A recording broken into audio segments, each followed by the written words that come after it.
Hi guys, welcome back to option trading only. आज इस video का टॉपिक थोड़ा अलग रखूंगा। मैं लॉसेस के बारे में डिस्कस करूंगा, नॉट जस्ट अबाउट ट्रेडिंग। मैं ओवरऑल लाइफ में अभी तक मेरे क्या गलत डिसीजन रहे हैं, कहां पे मेरा पैसा फंसा है, वो मैं आपको शेयर करूंगा। उससे आप लर्निंग ले सकते हो। क्योंकि अगर सपोज करो आप रोड पे जा रहे हो, आपको एक गड्ढा दिखा, तो एक तरीके से उस गड्ढे में आप गिरे और सीख गए कि भाई आगे से इस गड्ढे में नहीं गिरना। लेकिन अगर आप उसी गड्ढे के साइड से जा रहे हो, किसी और को गिरते हुए आपने देख लिया, तो भी तो आप सीख जाओगे ना कि भाई मुझे ये चीज नहीं करनी। तो मैं आपको अपने एक्सपीरियंस से शेयर करता हूँ, आपको उससे लर्निंग मिलेगी। नंबर 1 सबसे बड़ा लॉस जो मेरा अभी तक है, मैंने पूरी लिस्ट बना रखी है इसलिए आपके लिए।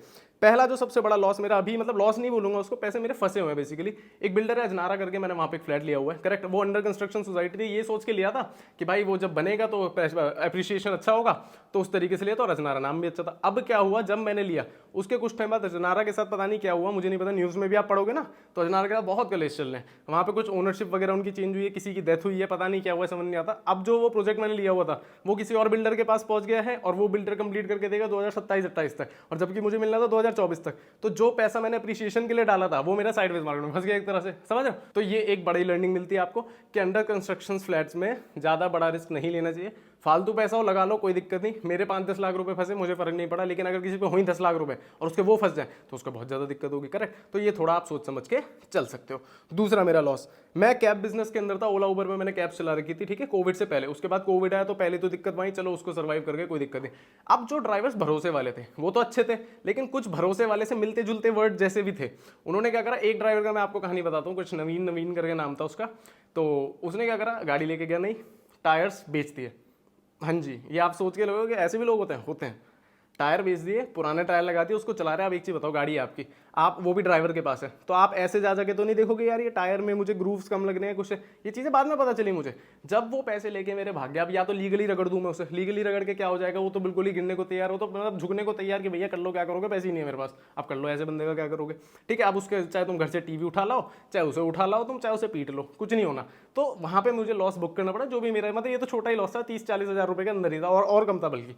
ठीक है, तो दूसरी चीज मेरी ये हो गई गलत डिसीजन लाइफ का, कि ऐसे बिना भरोसे के बंदों को एम्प्लॉयज मत रखो, कितने ही कॉन्ट्रैक्ट बनवा लो, कुछ नहीं होता, टाइम वेस्ट है, मेंटल पीस आपकी डिस्टर्ब होगी। नंबर 2, नंबर 3 पॉइंट, कुछ ऐसे परचेजेस जो मैं रिग्रेट करता हूँ। रिग्रेट भी क्या करता हूँ, मतलब मुझे पता है कि वो वेस्टेज ऑफ मनी है, वो पड़े हैं। जैसे आपको देखो यहीं से दिख रहा होगा पीछे PS5 रखा हुआ दिख रहा है, वो स्टार्टिंग में क्रेज था, हर किसी का मन करता है यार प्ले स्टेशन होना चाहिए। अब मैं बता रहा हूँ वो 2-3 महीने में एक बार ऑन भी नहीं होता, और जिस दिन ऑन करता हूँ उस दिन वो 150, 200 जीबी की अपडेट पकड़ लेता है, जिसको अपडेट करने से अच्छा मैं उसको बंद ही कर देता हूँ, मैं कुछ और कर लेता हूँ, या मोबाइल गेमिंग कर लेता हूँ। गेमिंग का मनी खत्म हो जाता है इतने अपडेट्स देख के, ठीक है। और प्लस उसकी मेंबरशिप रिन्यू करानी पड़ती है, तो वो जबरदस्ती वाला खर्चा है। बट वो ये मैं आपको कितना भी समझा लूँ, आप तब तक नहीं समझोगे, क्योंकि हर किसी का सपना होता है ना प्ले स्टेशन चाहिए।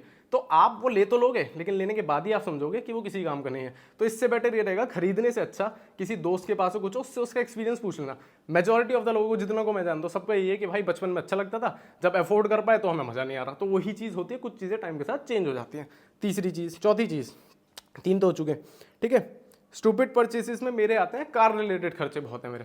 मैंने अपनी गाड़ी में इतना पैसा फूका है जिसकी कोई लिमिट नहीं। मतलब मेरी गाड़ी में अभी भी अगर मैं साउंड सिस्टम आपको सुनाने जाऊँ तो लाख रुपए से ऊपर का साउंड सिस्टम लगा हुआ है, 2 एम्पलीफायर लग रहे हैं, एक 4 चैनल, एक मोनो एम्प, एक सबवूफर लगा हुआ है, 4 कोएक्सियल लग रहे हैं, और आई गेस वो कंपोनेंट स्पीकर जो भी बोलते हैं, ट्विटर और उसका कॉम्बिनेशन जो होता है, इतना बड़ा सेटअप लगा हुआ है। और वो भी टाइम टू टाइम चेंज होता रहता है, कभी कुछ चेंज करा देता हूँ, कभी कुछ, क्योंकि मुझे साउंड सिस्टम में पैसा बहुत ज्यादा उड़ा सकता हूँ मैं, क्योंकि मुझे साउंड सिस्टम का बहुत ज्यादा शौक है। जैसे आप घर में भी देखते हो ST9 लगा हुआ है, तो ये पूरा सिस्टम ओवरऑल अगर हम कॉस्ट करेंगे, होम टूर वाली वीडियो में आपने देखा 7-8 लाख रुपए का सिस्टम लग रहा है। बट यहाँ मैं रिग्रेट नहीं करता, क्योंकि यहाँ वो क्वालिटी मुझे मिल रही है। गाड़ी में एक टाइम के बाद ऐसा होता है कि जो 30-40 हज़ार वाला साउंड सिस्टम है, वैसी ही साउंड आपको मिलते हैं, 19-20 का फर्क होता है, लेकिन पैसे डबल ट्रिपल होते जाते हैं। तो वहाँ पे आई वोंट सजेस्ट कि आप बहुत ज़्यादा पैसा खर्च करो। जो भी गाड़ी में सिस्टम लगाने के शौकीन है, 30-40 हज़ार, 50 हज़ार मैक्सिमम जाओ, इससे ऊपर जाने की आपको जरूरत नहीं, उसके ऊपर वेस्टेज ऑफ मनी होती है। जैसे एक प्राइस पॉइंट होता है किसी भी चीज़ का, मान लो आप शूज़ खरीदने गए हो, तो शूज़ की भी एक 3-4-5 हज़ार तक की तो वैल्यू होती है। उसके ऊपर वो जो 1 लाख 2 लाख वाले जूते हैं, वो सब बस नाम के लिए, कि ब्रांड के नाम आप ब्रांड वैल्यू खरीद रहे हो, ठीक है। तो उससे कोई फर्क नहीं पड़ता, पहनने में कंफर्ट से कोई फर्क नहीं पड़ता, शौक वाली चीज़ है। तो वो आपका डिसीजन है, मेरे हिसाब से वो वेस्ट ऑफ मनी में काउंट करता हूं मैं अपनी लाइफ में। आगे बात करते हैं उधारी।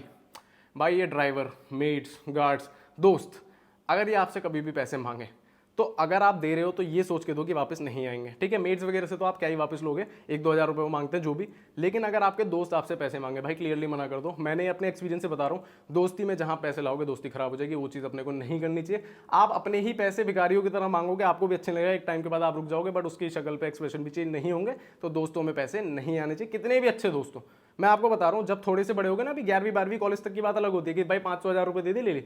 लेकिन जब कोई सीरियस इशू आता है, until and unless there is a medical emergency, या उसको आपको दिख रहा है कि उसके पास कोई ऑप्शन नहीं है, तब तो आप you should be there. But ऐसा नहीं कि बिना बात आप उसको उधार दे रहे हो, पूछ भी नहीं देना चाहिए। ये है मेरा एक और मिस्टेक ऑफ द लाइफ अभी तक की, ठीक है। दूसरी बात, लालच। अगर ट्रेडिंग में कोई अच्छा कर रहा है तो लालच उसी को सबसे भारी पड़ सकता है। मैंने एक स्क्रीनशॉट भी लेकर रखा हुआ है, इसीलिए मैं आपको दिखाता हूँ, जस्ट अ मोमेंट। ये देखो कितने का दिख रहा है लॉस, फोकस हो रहा है, 2,21,000 कुछ का दिख रहा है आपको। ये एक ट्रेडिंग सेशन का लॉस है। जब भी आप गलत डिसीजन लोगे, ये रिसेंट ही है, कोई ज्यादा पुराना नहीं है ये। अगर आपने कोई भी बड़ा डिसीजन ले लिया बड़े कैपिटल के साथ, ये जैसे 2,21,000 का लॉस है, तो अंडर 10 लाख कैपिटल का है, मतलब कि 20-25% कैपिटल वाइप आउट हुआ एक बार में। क्यों? क्योंकि लालच, एक्सपायरी के दिन दिमाग खराब। तो जब मैं आपको बोलता हूं सेटअप पे फोकस करो, सेटअप पे फोकस करो, सेटअप पे फोकस करो, तो भाई सेटअप पे ही फोकस करो, क्योंकि जिस दिन सेटअप पे फोकस नहीं करा उस दिन बहुत बड़ा फंड का पोर्शन आपका जा सकता है। तो इस चीज से बच के रहना चाहिए आपको, ठीक है। डिसीजन जितने अच्छे लोगे उतना आपके लिए बेनिफिशियल रहेगा। नेक्स्ट पॉइंट पे आते हैं अब। अनदर स्टूपिड परचेज जो मैं आपको बताना भूल गया, मैंने एक स्मार्ट बेड लगा रखा है। आपको याद होगा जो सोफा बन जाता है, मसाज कर देता है, ये कर देता है, वो कर देता है। बेड ठीक है, बेड की कॉस्ट आप देखो तो नॉर्मल बेड से ज्यादा महंगा नहीं है, 20-30 हज़ार रुपये महंगा है, ठीक है, चलो हम एक्सेप्ट कर लेंगे कि भाई स्मार्ट बेड है। लेकिन उस फोल्डेबल बेड के साथ ना गद्दा भी स्पेशल आता है। आप नॉर्मल गद्दा ये स्लीप वेल और वेक फिट का नहीं डाल सकते उस पर, क्योंकि वो बेंड होगा, वो बीच में से टूट जाएगा।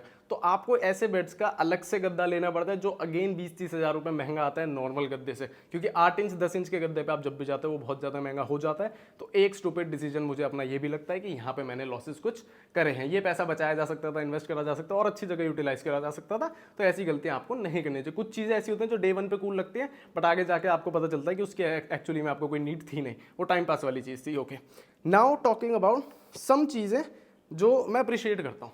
लाइक मैं जिस घर में खड़ा हूँ, इस घर को मैं बहुत अप्रिशिएट करता हूँ। अभी कितना भी महंगा हो, ये और भी महंगा होता है मैं तब भी इसको ले लेता, कितने भी करोड़ लग जाए मेरे चलेगा। क्यों? क्योंकि ये ऐसी चीज़ है जो अप्रिशिएट भी करेगी टाइम के साथ, इसमें रहेंगे भी, फैमिली को घर देना हर किसी का सपना होता है। तो भाई ये चीज़ तो बहुत बढ़िया लगी मुझे, अपना डिसीजन। दूसरा, मेरी गाड़ी, मुझे गाड़ी से बहुत प्यार है। मैं नहीं मानता कि वो डेप्रिशिएटिंग एसेट है, ये है वो है, कुछ नहीं भाई। अगर मैं उसको, मेरे पास गाड़ी नहीं होती तो मैं कैब से जाता क्या? हर बार कैब से गिलसते रहो, ड्राइवरों से फिर डील करते रहो, कैंसिल करते रहेंगे कैब, ये सारे इशू आप लोग फेस करते हो, करेक्ट। तो गाड़ी लेना is not a bad decision. You should always get a house and a car of your own always. आप अपनी फैमिली को, अपने आप को कंफर्ट दोगे तो आप ऑटोमेटिकली खुश रहोगे। तो इसलिए वो डेप्रिशिएटिंग की जगह मेरे हिसाब से तो वो एक एप्रिशिएटिंग एसेट हो जाता है आपकी खुशियों के लिए। दैट्स इट, ठीक है। और मैं क्या अप्रिशिएट करता हूँ? मैं थिएटर, मुझे थिएटर बड़ा पसंद है मेरा भाई। यहाँ पे कोई भी मूवी सीरीज देख लो, दिल खुश हो जाता है, तो वो तो बहुत बढ़िया चीज़ है। कोई भी आ जाए आपके घर पे तो वो भी देख के कहता है कि यार मतलब ये है बात, ये चाहिए मुझे। तो ये कुछ चीज़ें तो मैं अप्रिशिएट करता हूँ।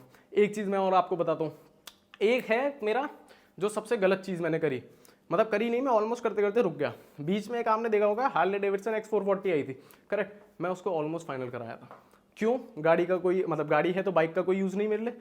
बाइक पे ना मैं बैठता ना मैं चलाता, बट अच्छी लग रही थी तो लेने का मन था। 4-4.5 लाख रुपए की पड़ दी थी मुझे, बहुत जोर से मन था, लिटरली बता रहा हूँ। उसको फाइनल करते करते बस मैं एक, पता नहीं किस वजह से रुक गया, मुझे भी नहीं यार। और बहुत अच्छा डिसीजन मुझे लगा कि मैंने वो नहीं ली, क्योंकि वो भी मेरे 4 लाख रुपए में आग लगाना ही होता।